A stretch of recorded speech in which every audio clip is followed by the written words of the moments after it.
She was folded against my doorframe like a broken wing, blood on her lip, finger marks on her throat, hair stuck to her cheeks with tears. "Dad," she whispered, then her legs gave out. I caught my daughter before the floor did. "My name is Alden Mercer. I am 67. Once I wore a badge in a small Ohio town, then a hard hat at the Ford plant, and now a rent-a-cop uniform at a distribution center on the edge of Columbus. I keep my life tidy the way the Army taught me, even though I only served long enough to know what discipline smells like. People think a man like me grows dull with age. They do not see the folders in my file cabinet. They do not know the weight of years I carry in my hands. Tonight, my years woke up. Tonight, they asked for work. I helped Lark sit at my kitchen table. Lark, my firstborn, my stubborn, bright-eyed girl, looked like a photograph dunked in rain. She pressed ice to her cheek, flinching. "He hit me," she said. "He said I made him do it because of her." Her voice trembled on the last word. Her husband, Cullen Drager, is a tall man with a smile that sells real estate and a jaw that sells lies. I had disliked him from the day he shook my hand with 2 fingers, as if we were equals doing a deal. Tonight the deal had come due. Because of who? I asked, though I already knew. Lark closed her eyes. "His mistress," she said, the word scraping her throat. "He blamed me for finding out. Said I ruined everything. He said I made him look weak." I saw my living room lamp show bruises like dark storms gathering along her collarbone. I thought of the time she was 9 and fell off her bike. Back then I lifted her and joked about the pavement losing the fight. The pavement did not choose her. Cullen did. That was the difference, and it sharpened everything. I washed the blood from the corner of her mouth, the way I used to clean scraped knees. The cloth came away pink, then clean, then pink again, as if her hurt wanted to be known. "We're going to a hospital," I said. "We'll make a report." She grabbed my wrist. "No police, Dad." Her eyes were wide, pleading. "You know how he is. He has friends. He'll turn it around. He'll say I broke the vase, hit myself, whatever. He'll call me unstable. He'll say I'm trying to take Wilder away. Wilder is my grandson, for years old, with a cowlet that points true north." Lark's voice cracked on his name like ice underfoot. I had spent a lifetime keeping the peace the law could not reach. Retirement taught me that some peace must be built in the quiet, with patience and grit. "Where is Wilder?" I asked. "Asleep at home with Mrs. Pennington," she said. "The neighbor." I ran when he went outside to smoke. He locked the front door when I left. He has the Ring camera. He'll know I'm here. She looked at my walls, at the framed photo of her mother who died 5 winters ago, at the folded flag on the bookshelf. Her lips quivered. "I'm sorry," she whispered, as if she had broken something sacred by knocking on my door. I felt the old ache in my chest rise and settle, like an old dog standing up in the night. "Don't you ever be sorry for coming home," I said. My voice came out softer than I felt. Inside me, the rooms of the past lit up, my father's hard hands. The day I carried my badge to the mayor and laid it down. The afternoons I spent with Lark at the park while her mother worked double shifts at the diner. I remembered promising that the world could be made kind if we kept at it. The world had not listened, but I had not stopped. I would not stop now. I brewed coffee by habit and poured her tea instead, honey and a slice of lemon, the way her mother used to. She tried to smile. It hurt. Thunder rolled, but there was no storm. It was a freight train hauling through the dark, a reminder that everything heavy moves at night. Lark's phone buzzed across my table like a beetle. Cullen's name flashed, then flashed again.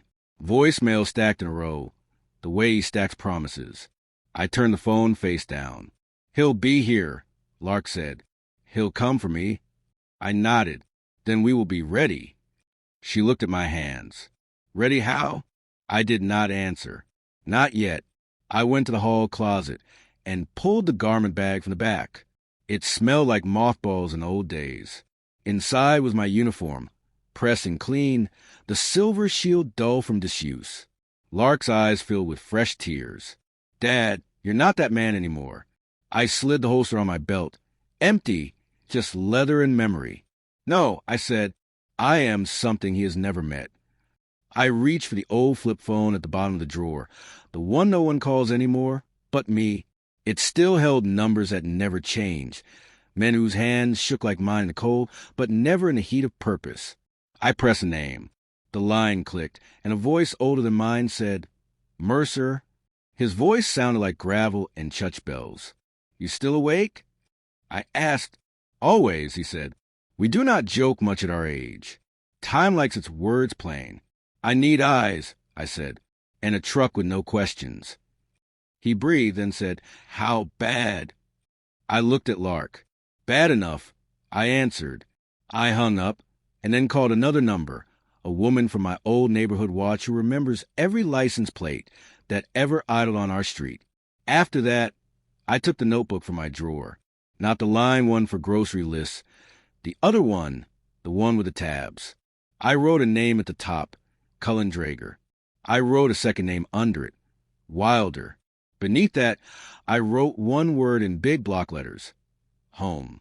I underlined it twice. My hand did not shake. My hand had done this before in other ways. Lark watched me with a mixture of hope and fear. "What are you planning?" she asked again. I placed my palm over hers, the way I did when she told me she was pregnant, and the world tilted but did not fall. "I am planning to set the record straight," I said. "Not with guns, not with fists, with the truth, and a light bright enough to make a coward squint." She drew a breath like a swimmer at the edge of a pool. "He'll fight dirty," she said. "So will the truth," I answered. I stood, slid my arms into the uniform jacket, and felt the fabric remember me. The clock on the microwave flipped to 3:11. The night felt like a held breath. Then I made one phone call. I waited until the second ring, the way we agreed long ago, back when we were younger men who knew we might need this one day. A voice answered. I said 7 words I had not said in 20 years. "The plans begin," I told him. "Now." The word landed between us, solid as a brick laid true. He did not ask which plans. There was only one kind we ever made. My daughter's phone buzzed again. Headlights slowed outside the house, then went dark. Lark's eyes widened. "Dad," she whispered, and the old dog in my chest stood up again. "He's here." The knock came low and hard, not the kind that waits for permission. 3 short thuds. A pause, then 2 more. I remember that rhythm.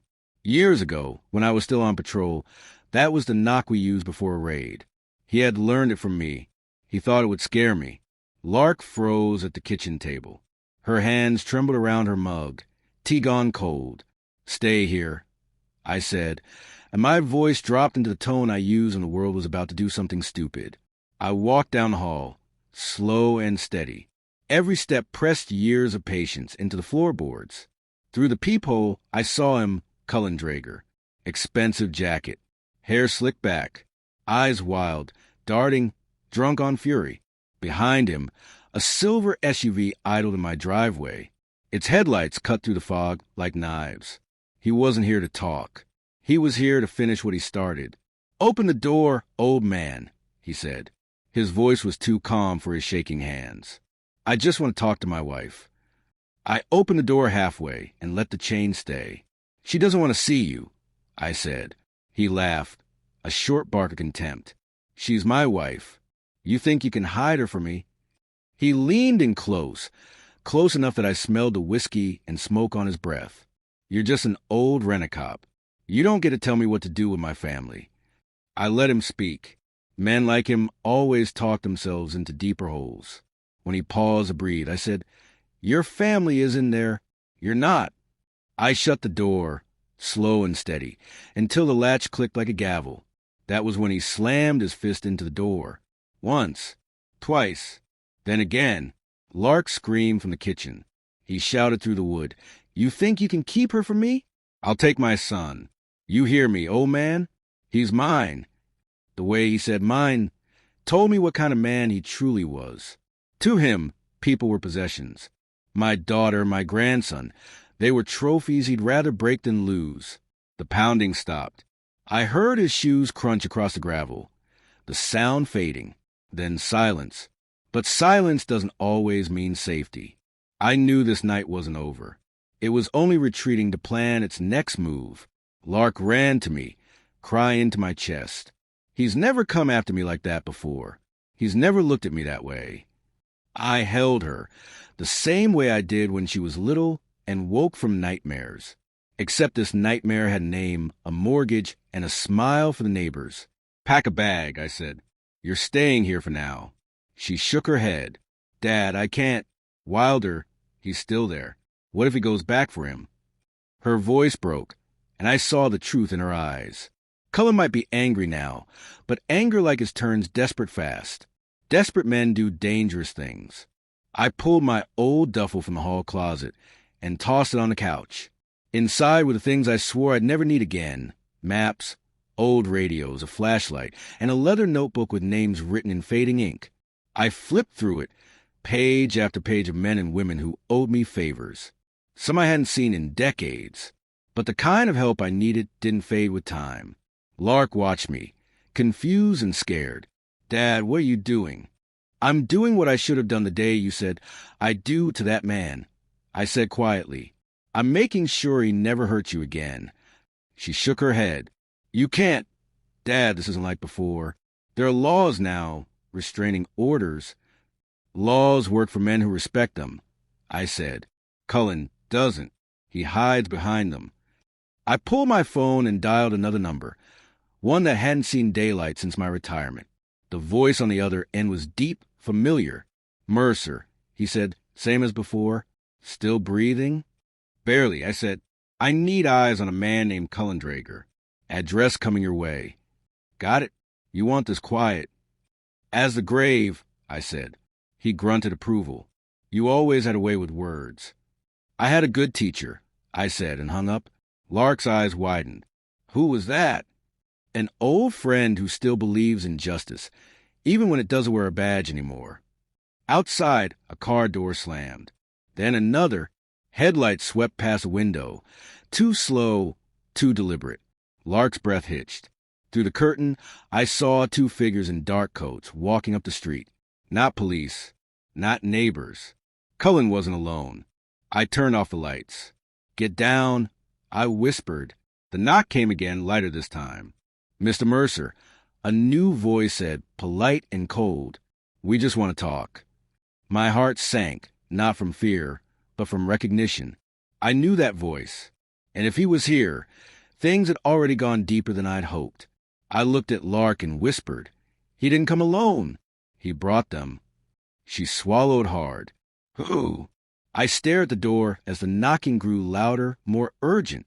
The kind of men you don't call unless you're ready to burn everything down, I said. The old house creaked as footsteps circled around to the back porch. Lark clutched my sleeve, her voice shaking. Dad, what are you to do? I glanced at the phone still glowing on the counter. The call I made earlier wasn't the police. It was to the kind of people who still kept promises made long ago, people who didn't mind getting their hands dirty when it came to protecting one of their own. I'm going to remind them, I said quietly, that even old dogs still bite. The back door handle turned. The porch light flickered. Then came the sound I hadn't heard in 20 years, the click of a gun being cocked. The sound of the gun's click cut through the night, like a blade through glass. Lark gasped, backing into the shadows of the kitchen, her hands trembling against the countertop. I raised my hand to still her. Old instincts, older than my years, woke up all at once. The last time I'd heard that sound was in '98, in a warehouse down by the river. I had promised myself I'd left that life behind when my wife died. But promises are fragile things when the world comes to your blood. Through the back window, I saw two shapes moving. Broad shoulders, dark jackets, one holding something heavy, the other scanning the yard with a flashlight. They weren't cops. Too careful, too quiet. The kind of men paid in envelopes, not paychecks. Stay down, I whispered. I pulled the old duffel closer, zipped it halfway open, and found a revolver I hadn't touched in 2 decades. It wasn't loaded. The bullets were in a small tin tucked in the side pocket. I slid them in, one by one. Each click sounded like time rewinding. Lark's voice trembled behind me. Dad, you can't. Sure, I said. No one's dying tonight, if I can help it. Her tears caught the dim light, like glass beads. I didn't mean for any of this. I just wanted to get away. I looked at her, this woman who used to chase fireflies barefoot through our backyard, who'd once cried because she thought she heard an ant. And now here she was, hunted in her father's kitchen by a man who had promised to love her.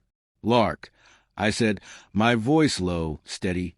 You didn't bring this here. He did. She swallowed hard. He's not going to stop. I know, I said. That's why neither will I. A knock came at the side door, softer this time. Then a voice, smooth and familiar. Mr. Mercer, open up. I just want to talk. It wasn't Cullen. It was one of his men. He sounded young, too young to know the weight of what he was doing. They always start young, thinking they're bulletproof until the world proves otherwise. I moved quietly to the hallway, staying low. Through the glass pane beside the door, I could see him, a tall figure with a short haircut, gloved hands, eyes scanning the house. Behind him, another man lingered near the driveway, one hand inside his coat. These weren't thugs off the street. They were disciplined, trained. Cullen had money, and money buys silence. I looked toward the living room clock. 3:47 a.m. Any minute now, help would come. The call I made earlier, the plans begin now, had started a chain I couldn't unmake. I didn't need guns. I needed information. And the people I'd call were good at getting it. I heard the crunch of tires at the far end of the street. Headlights flickered once, then twice. That was the signal. The cavalry had arrived. Outside, the two men stiffened, looking toward the noise. I used a distraction. I opened the door just a crack and said, "You boys lost?" The closer one turned fast, startled. That second of surprise was all I needed. I pulled the porch light cord, and the bulb exploded, plunging the yard into darkness.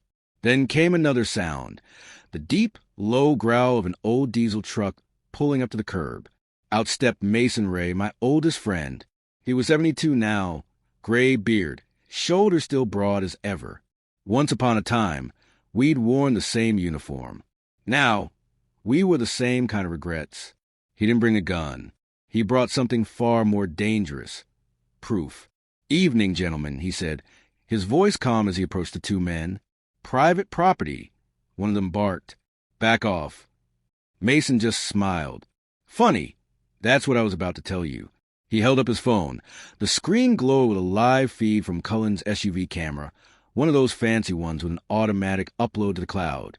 There was video of Cullen shouting, waving a bottle, hitting the steering wheel, yelling about how he'd finish what he started. The young one blinked. "Where'd you get that?" Mason shrugged. "Public street, public record. You might want to tell your boss that technology isn't on his side tonight." They exchanged looks. The older one whispered something I couldn't catch. Then both turned back toward the SUV. They were pulling out before Mason even reached the porch. Cowards always leave when the light shines. When they were gone, Mason looked at me through the screen door. "You sure you're ready for this, Alden?" "I was born ready," I said, and opened the door. He stepped in, nodded toward Lark, and his eyes softened. "She looks like her mother," he said quietly. Lark managed a faint smile. "Mom liked you best." He chuckled. She had good taste. I poured him coffee, though we both knew neither of us would drink it. "Tell me what you found," I said. Mason leaned against the counter. "Your son-in-law's dirty, Alden. Real estate fraud, shell companies, offshore accounts. He's been laundering money through that new housing project off Route 9. That's how he can afford hired help at 3 a.m. Lark's eyes widened. "I didn't know." "Of course not," Mason said. "Men like him don't marry wives. They marry mirrors. When the reflection cracks, they hit it." I clenched my jaw. "So we bring him down." Mason nodded. "I've already sent files to someone at the county office. But there's more. Cullen's been trying to move money out before the audit next week. If he pulls it off, he'll vanish before charges stick." "And Wilder?" I asked. Mason's face hardened. "He's using that boy as insurance. Says if your daughter talks, he'll take the kid and disappear." Lark broke down then, silent tears rolling down her cheeks. I can't lose him, Dad. Please. I can't. I knelt beside her. You won't. I promise. Promises are dangerous at my age. They come with a cost. But this one, I'd pay with every breath I had left. We spent the next hour planning. Mason pulled out a map of the city, marking the locations Cullen had been spotted. There was a safe house near the industrial park, one of those fake rental offices where he kept files and maybe more. We would hit it at dawn, not with guns or threats, but with proof and witnesses. Everything we needed to end this, quietly and permanently. As Mason packed up his gear, I noticed headlights sweep by again. Not Cullen this time. A different car. A woman stepped out, a tall, slim figure with white hair and a trench coat. When she reached the porch, Mason grinned. You called her too? Couldn't do this without her, I said. It was Diane Webb, retired journalist, once the sharpest reporter in Franklin County. She had written about corruption long before people stopped caring. And she owed me a favor from '92 when I pulled her out of a riot downtown. Still causing trouble, Mercer, she said, smiling faintly as she entered. Trouble's the only thing that still listens, I said. She took a seat, opened her laptop, and began typing fast. What do you want from me? The truth, I said, and a place to put where it won't disappear. She nodded. Then you'll have it. I still have a friend at the Columbus Ledger. Lark looked between us, disbelief mixing with fear. You're turning this into a story? No, Diane said softly. We're turning it into justice. We worked through the night. Mason cross-referenced documents. Diane drafted statements, and I made calls. Quiet ones to old colleagues who still wore badges but hadn't forgotten right from wrong. Each call was a step closer to ending it. Each breath felt heavier, knowing what waited on the other side. By dawn, we had everything. Photos, emails, voice recordings. A complete record of Cullen Drager's lies. The kind of truth that ruins men. The sun rose pale and cold over the horizon. Lark sat wrapped in a blanket, watching light spill across the kitchen floor. I poured her a fresh cup of tea. Do you think it'll be enough? She asked. I looked at her, then at the file folder on the table, thick with evidence. It'll be more than enough, I said. But you need to be ready. For what? For when he realizes the truth is the one thing he can't buy. Just then my phone buzzed. A message from a number I didn't recognize. You should have done that, old man. No name. No reply. Just that. Lark read over my shoulder, her face going pale. What does it mean? It means, I said, standing slowly, that he's finally scared. But before I could say more, Mason's radio crackled from the counter. Mercer, a voice said, urgent and strained, you'd better get down here.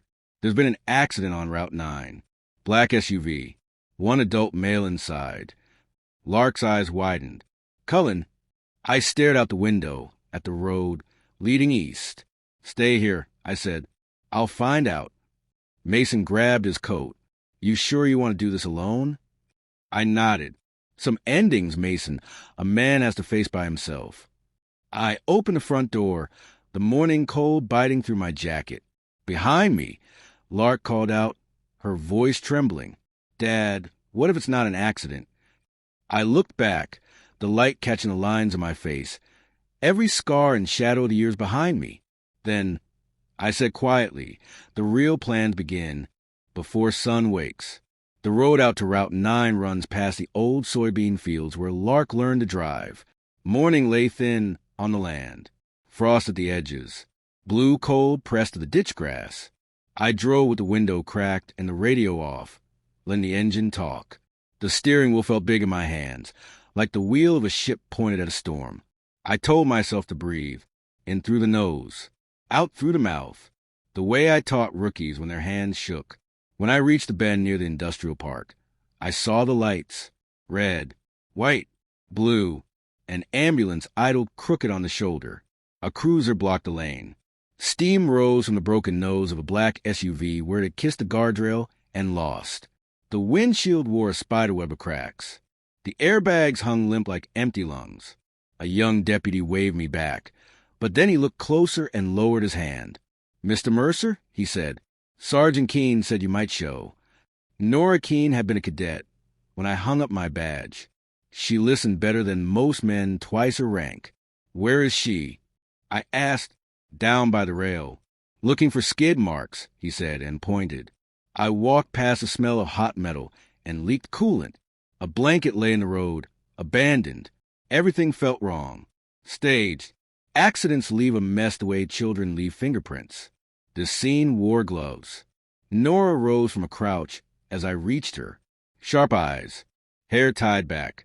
"Old timer," she said, not unkindly. "I hoped you'd call before you came." "I owed the road a look," I answered. "What do you see?" She nodded at the asphalt. No brake marks. No swerve. Like somebody wanted to kiss the rail slow. Her gaze slid to the SUV. Airbags deployed. Driver's seat bloodied.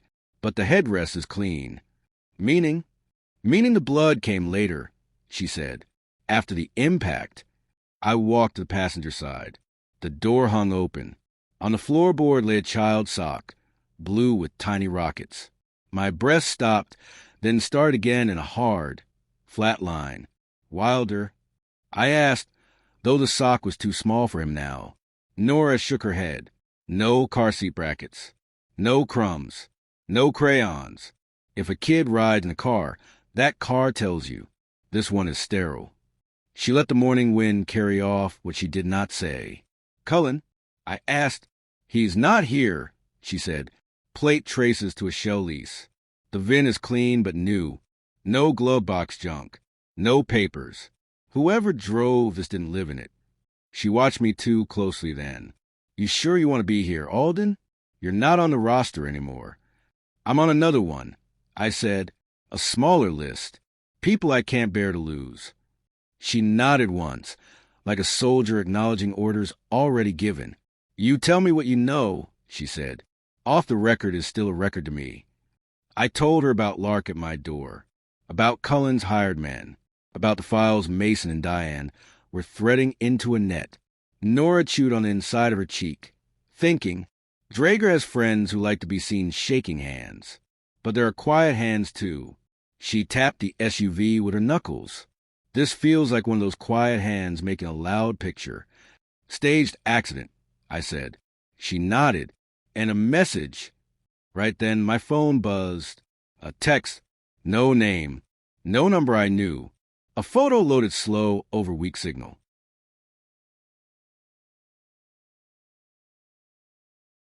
My porch. My Ring camera view. A figure in a city worker's vest, standing with a clipboard. Mrs. Pennington's door open at the edge of the frame. Another photo. My daughter's street. The same figure holding a small stuffed bear. Wilder's bear. The one with the crooked ear I had stitched twice. Nora saw the blood leave my face. "What is it?" "He's going for leverage." I said, "He's going for my grandson." I was back in the truck before the second breath. Nora shouted that she would follow. The deputy tried to wave me down.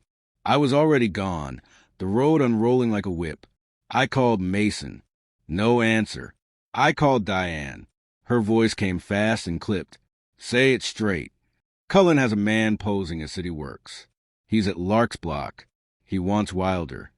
Diane swore, a soft prayer and a hard curse in one breath. Mason stepped out to get a second drive. "I'm with Lark. We'll lock down."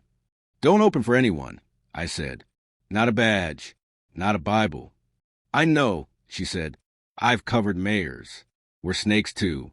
She hung up to build a wall of common sense around my daughter. I drove faster than sense would allow. The city thinned, then thickened again. Old houses with stoops close to the sidewalk. Chain-link fences, most bent. Some mended. I turned onto Lark Street and saw it at once.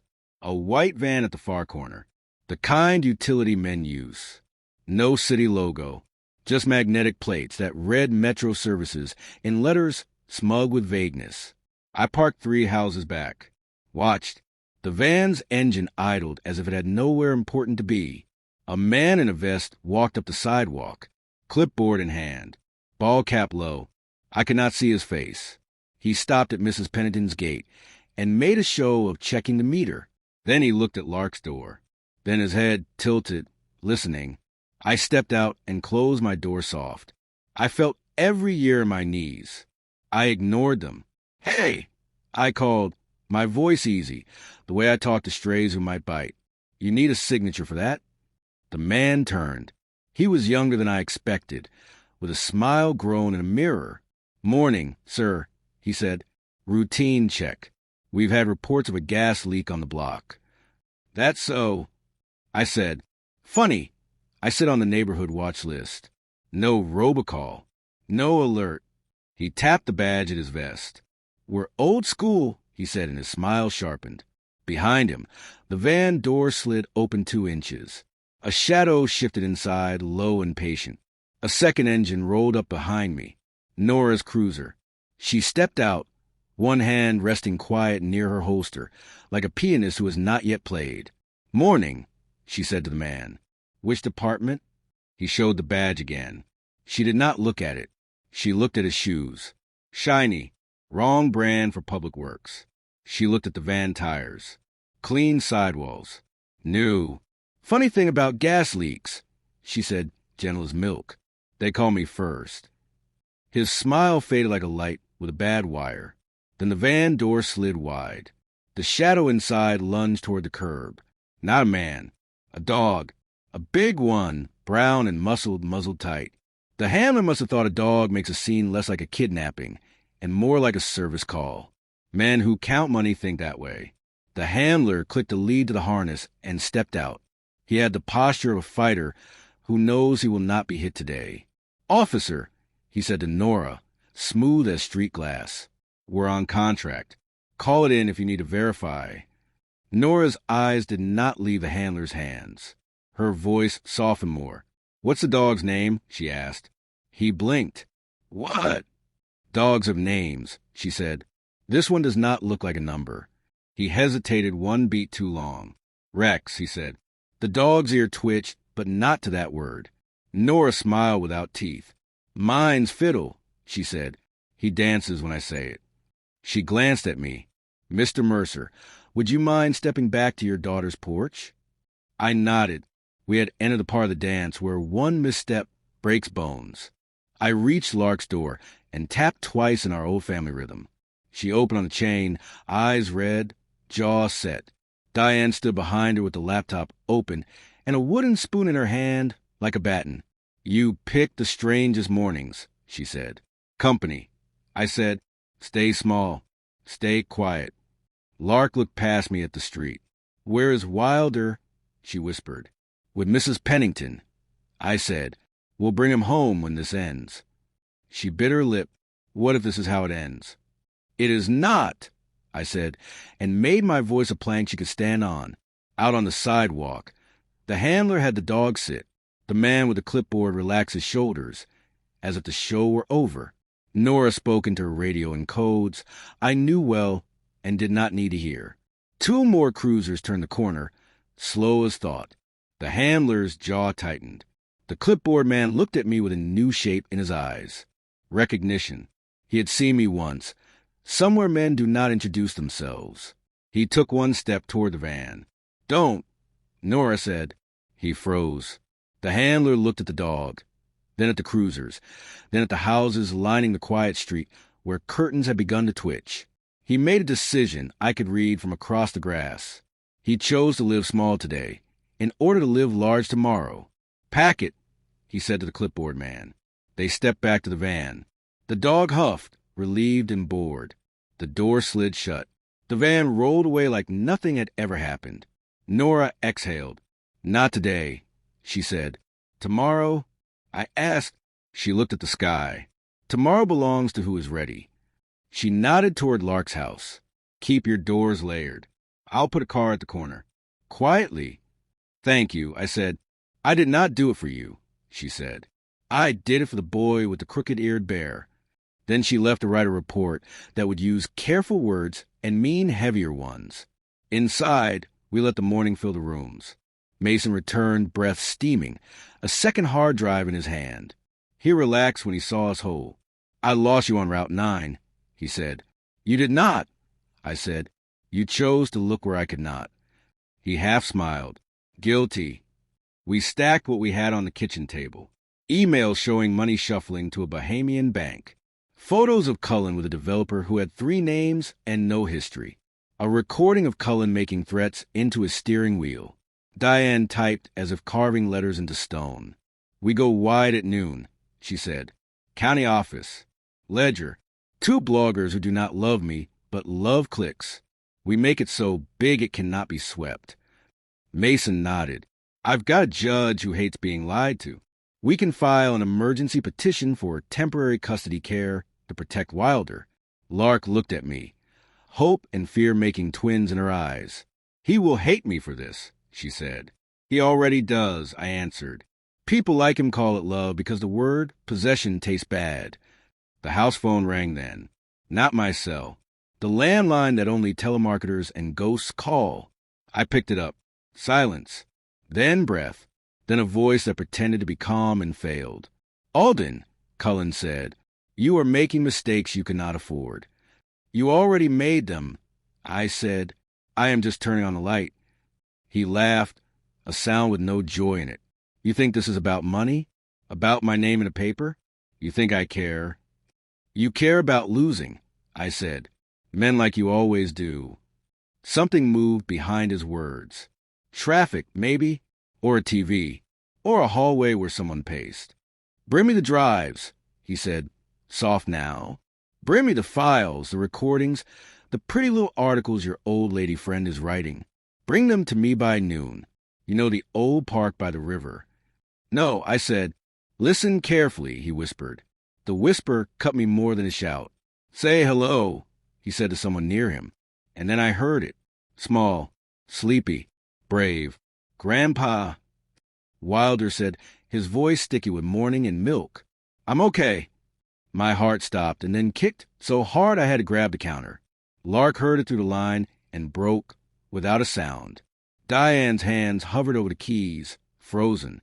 Mason's face turned to iron. If you call anyone, Cullen said softly, he disappears. If you try to follow, he disappears. If you keep your mouth shut and bring me what I ask, you get to be a hero in your own kitchen. The line hissed. Choose, he said and hung up. The room went quiet in a way that hurt. Lark slid down the wall to the floor, eyes fixed on nothing, the way people look at open ocean. Mason set the drives on the table like they were explosives. Diane swore again, a new word that tasted of smoke. I put my hand on the table to steady the world. The wood was warm from the sun that had finally found us. I looked at the drives. I looked at the door. I looked at my daughter. Then I looked at the old garment bag by the closet and the notebook with the tabs. I am going, I said. No, Mason said. We do not bargain with children in the middle. We do not, I said. We also do not leave them there. Diane stood. If you hand him those drives, he burns them and disappears. The story dies. The charges die. He wins twice. I am not handing him these drives, I said. Lark lifted her head. What are you doing then? I picked up the notebook and opened to a page with a name I had not spoken in 15 years. I dialed. A voice older than mountains answered. You only call me when it is bad. The voice said. It is worse, I said. I need a trade that is not a trade. The voice breathed once. You want a mirror, he said. Yes, I said. I want him to see himself and hate it. The voice gave me a time and told me where to stand to be seen by the right cameras. I ended the call. Mason watched me with a look that remembered too much. You said you were done with him, he said. I also said I would do anything for family. I answered. Both can be true until one is needed. I zipped the drives into a pouch. Then I filled an identical pouch with old phone books cut to size. My hands moved without asking my head. The older I get, the more I trust that. At the door, I turned to Lark. Lock it, I said. Let no one in but Nora. She stood. Her face was the face of a woman who had decided to live no matter what died. Bring my boy back, she said. I will, I said, and for once the promise did not feel heavy. It felt like a key. I stepped onto the porch. The light had become full. The street had begun to hum. I took one step down, then another. Then the third step creaked under my heel, the same way it had since 1989, and I heard a sound from the hedges to my left. Not a bird, not a cat, a breath. A human breath held too long. A figure rose from the hedge line, close enough to touch. A camera lens winked at me like a black eye. A red dot blinked alive. And a voice from the hedge, cool and professional, said, "Mr. Mercer, don't move. You're live." The voice came clear and cold through the morning air. "Mr. Mercer, don't move. You're live." For a second, I thought it was one of Cullen's men. But then I saw the vest, dark blue with a patch that read Ohio Sentinel News. A reporter, not a thug. A camera glinted from the hedge, and behind it crouched a young woman no older than my grandson's kindergarten teacher.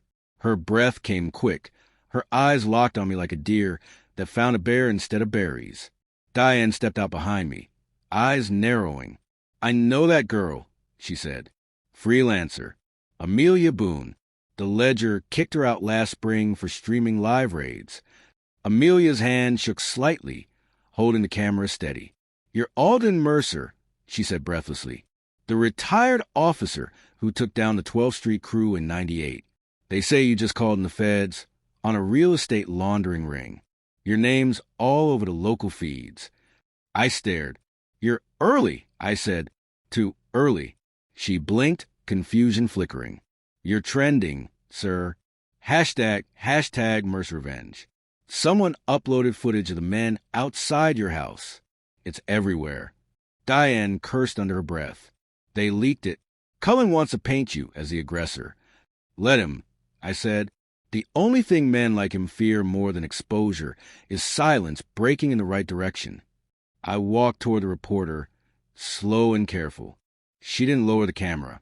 "People are saying you're planning something," she said, "that you're taking justice into your own hands."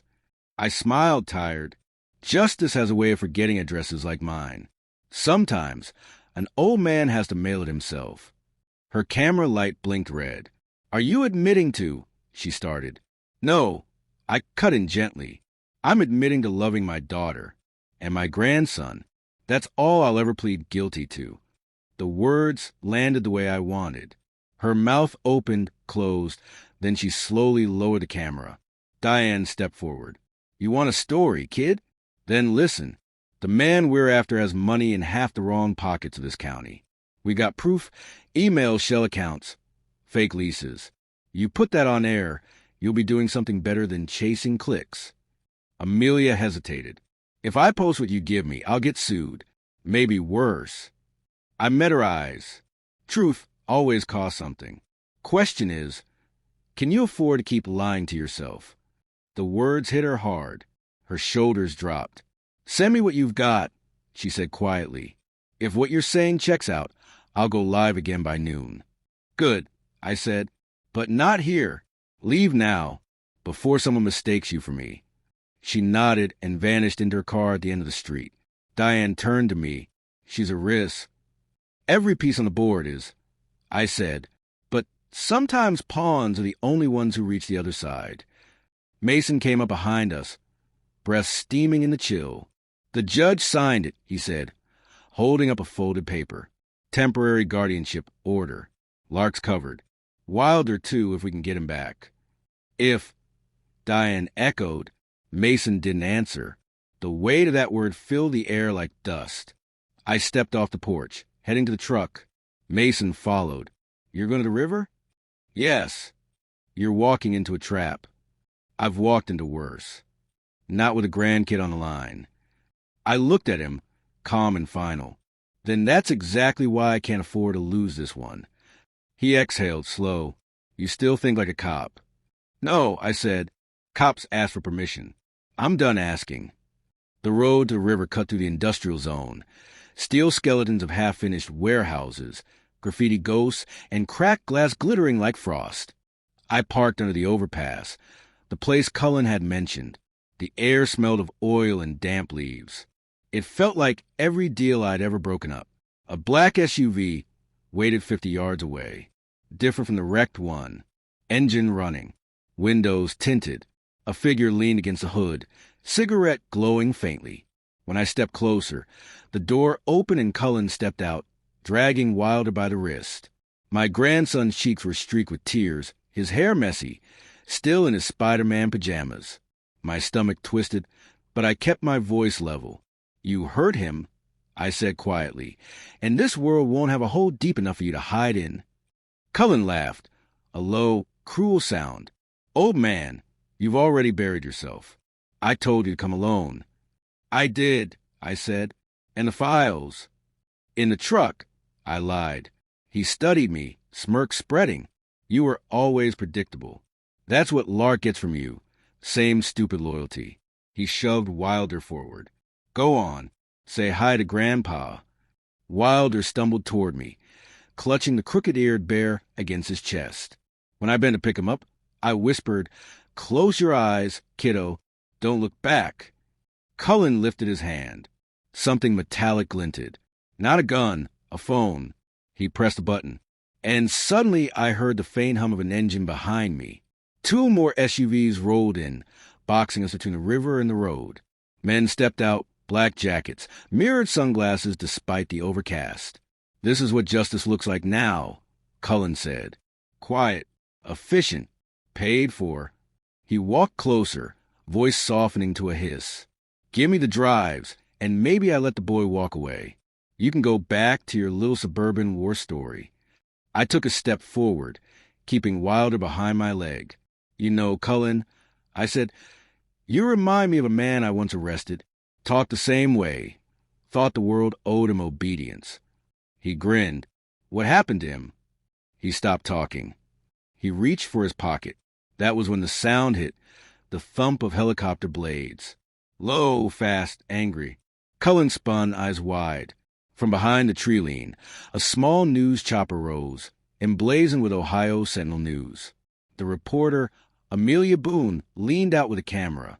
Her voice boomed through a speaker, carried across the river air. "This is Amelia Boone, live on scene. Local businessman Cullen Drager meets with retired Officer Alden Mercer after allegations of fraud and domestic violence surfaced overnight." Cullen's face drained of color. "Turn that off," he roared, waving at his men. But it was too late. The world was already watching. The SUVs screeched away, gravel spraying. One of Cullen's men cursed and ran toward the riverbank to avoid being filmed. The chopper hovered low, lens fixed on Cullen's pale face. "You set me up," he spat. "No," I said. "You set yourself up. I just brought the light." He lunged at me, but Mason's truck skidded onto the scene, blocking him. Nora jumped out with her weapon drawn. "Hands where I can see them," she barked. Cullen froze, chest heaving. Then, with a bitter smile, he raised his arms. "You think this changes anything?" he hissed. "Yeah," I said. "My grandson sleeps safe tonight." Nora cuffed him as the chopper pulled away. Mason took Wilder into his arms, wrapping him in his jacket. The boy clung to the crooked-eared bear, still silent, still shaking. As the sun broke through the cloud cover, Cullen glared at me over his shoulder. "You can't protect her forever," he said. "They all leave you, old man. All of them." I met his eyes. "Maybe, but not today." He was shoved into the cruiser. Door slammed. The sound echoed off the river like a closing book. Back at the house, Lark ran to Wilder the moment she saw him. She held him so tight, I thought she might never let go. Diane watched from the doorway, her hands trembling slightly as she typed the last line of her article. Mason stood beside me, quiet. "She'll heal," he said. "Yeah," I said, "but scars remember." Diane turned her laptop toward me. The headline glowed on the screen. "The Mercer Files. One father's war against silence." "Once this goes up, there's no hiding," she said. "There never was," I replied. I stepped outside as evening crept in. The air smelled with smoke and wet leaves. For the first time in years, my shoulders didn't feel like they were holding up the whole sky. The porch light flicked on behind me. Lark's voice carried through the door. "Dad, come eat. Wilder wants to sit by you." "I'll be right there," I said, watching the horizon where the river met the trees. Somewhere out there, Darkness still waited. But tonight, it wasn't coming for us. Tonight, it would have to find someone else to haunt. I took a breath, slow and deep. Then I whispered to the quiet world, "The plans are done." And for the first time in a long, long time, I meant it. 3 days passed before the house began to breathe again. The police cars stopped circling. The reporters stopped knocking. And the whispers in the neighborhood faded into normal talk about the weather and gas prices. But quiet never comes free. It costs something, sleep usually. Mine hadn't come back yet. Every night since the river, I'd wake around 3 a.m., the same hour Lark had first knocked on my door. The same hour my life had split clean in two, before and after. I'd walk the hallway, checking windows, checking locks, checking the shadows. Habit more than fear. Old soldiers don't stop securing the perimeter. They just trade deserts for door frames. The morning after the arrest, Nora came by. She looked like she hadn't slept either. She wore civilian clothes this time, jeans, a jacket, coffee in both hands. She handed me one. "I figured you'd still be awake," she said. "I figured right," I replied. We sat on the porch. The frost had melted, but the air was still sharp enough to keep conversation honest. "They've got Cullen in holding," she said. "No bail. The DA's crawling all of the files he turned in. Fraud, assault, conspiracy. He's going to face a storm." I sipped my coffee. "Good." She hesitated. "He's talking." "Let him." She frowned. "He says you planted evidence. Says this was all some vigilante setup. That you staged the video, the crash, everything." I smiled without warmth. "Of course he does. Men like him never lose. They only get framed." Nora studied me. "Tell me straight. Alden, did you set him up?" I looked out the yard, where Wilder's toy truck sat half buried in the flower bed. Then back at her. "I didn't need to. He did it to himself. All I did was open the curtains." She nodded slowly. "That's what I thought." We sat a while longer in silence. When she finally stood to leave, she said something that stuck. "You know, the system could use men like you again." "The system already had me," I said. "It just forgot what I was for." Inside, Lark was making pancakes for Wilder. He was at the table, coloring. The bruises on her face had faded to yellow, the last stages of healing. When she saw me, she smiled. A small, tired smile, but a real one. "Wilder drew something for you," she said. The boy held up his paper. It was crayon and chaos, blue sky, brown house, stick people. In the corner, a tall figure with gray hair and a badge drawn in orange. "That's you, Grandpa," he said proudly. "You saved Mommy." My throat tightened. "That's so." He nodded, grinning. "You're a superhero." I chuckled. "Old man like me? My cape's in the laundry." He laughed and went back to coloring. Lark leaned against the counter, watching him. "He hasn't talked about that night," she said softly. "Good." I said, "Let him forget." She nodded. "I can't, though. Every time I close my eyes, I see his face. Cullen's." I walked over, resting a hand on her shoulder. "You don't have to forget. You just have to outlive the memory." She blinked back tears. "How do you do that?" "By making new ones that hurt less." Diane came by around noon, laptop in hand, hair tied up and eyes sharp. Her article had gone national. The phone at her desk hadn't stopped ringing. Some stations wanted interviews. Some wanted movie rights. She turned them all down. "I didn't write a blockbuster," she said. "I wrote a truth. That's enough." Then she handed me a printed copy of the story, framed, the headline bold as a flag. "The Mercer Files, When Love Became Law." I stared at it a long while. Never thought I'd see my name in a headline again. And never like that. Mason followed soon after, his hat in his hand, expression half proud, half worried. "You made history, brother," he said. I shook my head. "I just made things right." He sighed. "Same thing, sometimes." Then he reached into his coat and pulled out a small envelope. "Judge signed the custody order permanent. Wilder's safe. Cullen's parental rights suspended pending trial." Lark covered her mouth, tears spilling before words had come. Mason looked at me. Thought you want to hand it to her yourself. When I did, she hugged me, tight, shaking, full of every thank you words could never hold. I don't know how to repay you, she whispered. You already did, I said. You came home. The days stretched softer after that. The house filled with sound again, pancake batter sizzling, cartoons on too loud, the bark of a neighbor's dog. Sometimes, quiet victory hides in small noises. But at night, when everyone slept, I'd sit at the kitchen table, the old notebook open in front of me. Most of the names were crossed out now. Some were dead, some gone, some redeemed. And yet, one page remained blank. The last page. I'd left it that way for years, never sure what to write there. Now I knew. I wrote 3 words. It ends here. Then I closed the book, slid it back into the drawer, and for the first time in decades, I locked it. A week later, I went to the river alone. The water had risen from the rains, dark and fast-moving. The same spot where Cullen had stood, now marked by nothing but reeds and memory. I watched the current for a long time. Nora's cruiser rolled up behind me. She got out, walked over, and stood beside me without speaking for a while. Finally, she said, "Sentencing's next month. They'll bury him under 30 years. Good, I said. You go to show? I shook my head. No, some ghosts don't deserve goodbyes. She studied my profile. You know, I meant what I said. You could come back. Teach the new recruits. They could use someone who's seen the other side of justice. I smiled faintly. Maybe, but for now, I've got a grandson who needs driving lessons in about 10 years. That'll be punishment enough.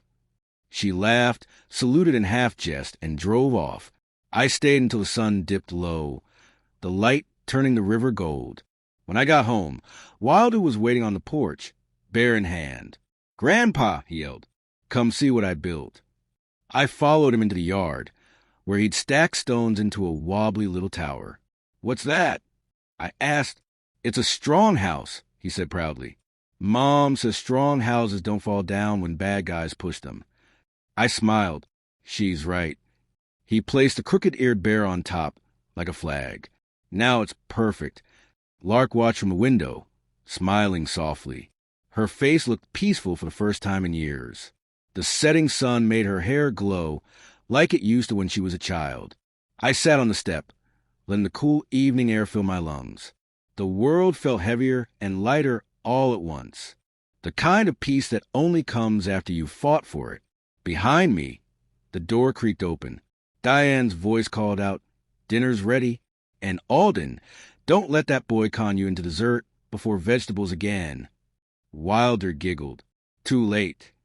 I looked up at the sky, deep blue turning to black, one star already showing. For the first time in decades, I didn't feel alone beneath it. I took Wilder's hand, stood and whispered, "Come on, hero, let's go home." And as we walked toward the light spilling from the doorway, I thought of that night, the knock at 3 a.m., the bruises, the fear, and realized something I hadn't before. Sometimes redemption doesn't come from being right, but from being there when it matters most. The war was over. The plans were done. But the love, the quiet, stubborn, endless love, that was just beginning. Spring came late that year, as if even the seasons hesitated to disturb the calm that had settled over my house. The snow melted slow, the grass struggled back to life, and one morning I found Wilder outside with a plastic shovel, digging holes in the yard. "What are you doing, kiddo?" I asked, stepping onto the porch with a mug of coffee. He looked up, face smudged with dirt. "I'm planting trees," he said proudly. "Mom says trees mean things grow again." I watched him pat the soil with his small hands, the same hands that clung to me that awful night by the river. And I thought, he's right, things were growing again. Quietly. Inside, Lark was humming as she made breakfast. The bruises were gone now, replaced by a soft strength in her eyes that I hadn't seen in years. She'd started volunteering at a women's shelter on the edge of town. Said she wanted to help others who'd been where she was. Mason still came by twice a week, sometimes just to sit on the porch and not say much. Diane had moved her desk into the spare room, typing away on her next story. She said the world needed more truth before I forgot what truth sounded like. Even Nora stopped by on Sundays. She brought donuts for Wilder and case files for me. Old habits, she'd say with a grin. Can't stop sharing work. We were building something, not the kind of life I'd once imagined, but the kind that mattered. The kind built out of broken pieces put back together with steady hands. But peace is a fragile thing. It shakes when the wind changes. And that spring, the wind started to change again. It began with a letter, a plain envelope, no return address, slipped under my door one evening while I was fixing the kitchen light. Inside was a single sheet of paper, typed, clean, cold. You think it's over. It's not. You took one man down, but the men behind him are still watching. You made noise, Mercer, and noise has consequences. There was no signature, just a stamp at the bottom, a small symbol, faint, like the corner of a real estate logo.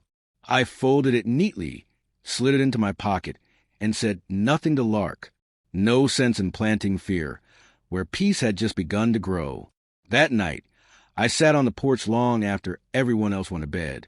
The air was cool, the stars sharp. I could hear Wilder's soft snores through the window. I thought about the men behind Cullen, the ones who'd funded him, protected him, hidden behind paper walls. Cullen had been the face, but faces could be replaced. It was the hands behind the curtain that mattered. The next morning, I drove out to the county courthouse. Mason met me there, leaning on his cane, a look that said he knew before I even spoke. They're pushing back, I said. He nodded. The higher-ups don't like losing one of their own. You rattled the wrong cage. I wasn't aiming for quiet, I said. He sighed. You planning to go after them? Not yet. I just want to know how deep this hole goes. He handed me a folder. Deep enough that you won't like what you find. Inside were records, donation logs, campaign lists, shell company addresses. Cullen had been small-time compared to names on these pages. I looked at Mason. You knew? I suspected, he said. But suspicion gets you fired. Or worse. We sat in silence for a long time. Then I said, if they come for my family again... They won't, Mason cut in, because this time they know you'll come back harder. He stood, adjusting his coat. Still, Alden, keep your doors locked. A week later, I did something I hadn't done in years. I visited my wife's grave. It sat on the edge of the old churchyard, under a maple tree that hadn't budded yet. Her name, Evelyn Mercer, beloved wife and mother, was etched clean and simple. I knelt beside the stone, brushing leaves from the base. They're safe now, Evie, I said.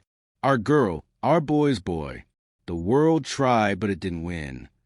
The wind whispered through branches, soft and low, as if she was listening. I thought it would end with him. I continued, but there's always another shadow, always another man who thinks power makes him untouchable. I paused, my hand on the cold marble. I don't want to fight again, I said quietly, but if it comes to it, I will. When I stood, there was peace in my chest, but also that old, familiar readiness, the kind you can't retire from. That night, as I tucked Wilder into bed, he asked, Grandpa, why do bad guys always come back? I smiled faintly. Because they forget who stopped them. He nodded like he understood more than a boy his age should. Then he said, if they come back, can I help you fight? I ruffled his hair. No, kiddo, you'll fight your own battles someday. Better ones. After he drifted off, I sat on the edge of his bed, watching his small chest rise and fall. That's when I decided. If another storm was coming, I wouldn't wait for it to find me. The next morning, I met Diane and Nora at the diner by the river. Nora slid a file across the table. You might want to see this. Inside were photos of men I didn't recognize, suits, expensive watches, meetings with developers. One had Cullen's lawyer sitting with a man who just donated $500,000 to a city council campaign. They're cleaning up, Nora said, covering tracks, changing names. But it's all connected. Diane leaned in. They're the same group that funded Cullen's projects. Construction, land deals, city permits. He was a pawn. I stare at the pictures. Then we're not done. Nora sighed. You're retired, Alden. You don't have to carry this anymore. I smiled thinly. You're right. I don't have to. I just can't stop. Diane closed her laptop. If we're doing this, we do it right. No more backrooms. No more secrets. We shine a light, so bright it burns. I nodded. Then let's make it dawn again. That night, after everyone was asleep, I went out to the garage. The air smelled of oil and dust and old memories. In the corner sat my uniform, folded, pressed, waiting. Beside it, the notebook. I opened it to the last page, where I'd written "It ends here." I smiled, shaking my head. Guess not yet? I whispered. I tore out the page, folded it, and placed it in my pocket. Then I wrote something new at the top of the next page. The Quiet War. This time, it wouldn't be about fists or guns or late-night knocks. It would be about truth and light and old men who refuse to fade quietly. I could hear Evelyn's voice in my head, soft as ever. You always did love a good fight, Alden. And I smiled because she was right. The war wasn't over. But neither was I. The first rule of fighting in old age is knowing what kind of war you can still win. At 67, fists mean less and words mean more. I had learned that the hard way, through bruised knuckles, broken pride, and years of silence. This war would not be fought with bullets. It would be fought with evidence, patience, and timing. By May, the city was warming up again. Kids rode bikes past our street, laughter carrying through the air. Lark planted sunflowers by the porch.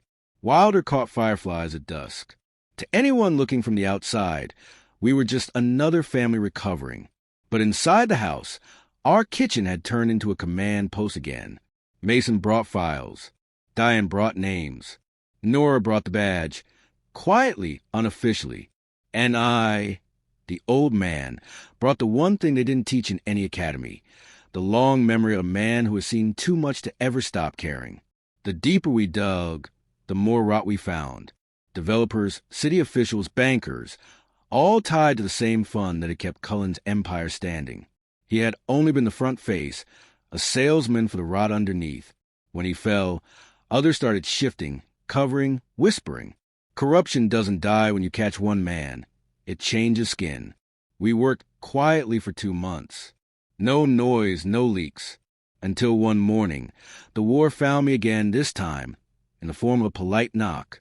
I opened the door to find a tall man in a navy suit, clean-shaven, expensive shoes. He smiled in that practiced way politicians do when they want to look humble. "Mr. Mercer," he said, "I'm Councilman Hayes. I'd like to speak with you about recent events involving a certain investigation." He didn't say Cullen's name, but his eyes did. I invited him in, poured coffee, and waited. He talked smooth, words about moving forward city image, and letting sleeping dogs lie. I let him go on until he ran out of ways to sound noble. Then I asked one question. "How much is silence worth to you, Councilman?" He blinked, unsure whether to be offended or afraid. "I think you misunderstand." "No," I said, leaning forward. "I don't misunderstand. I understand perfectly. You want this buried, because if it spreads, your name ends up next to Cullen's. And unlike him, you can't afford to lose your seat." He swallowed hard. "You have no proof." I smiled faintly.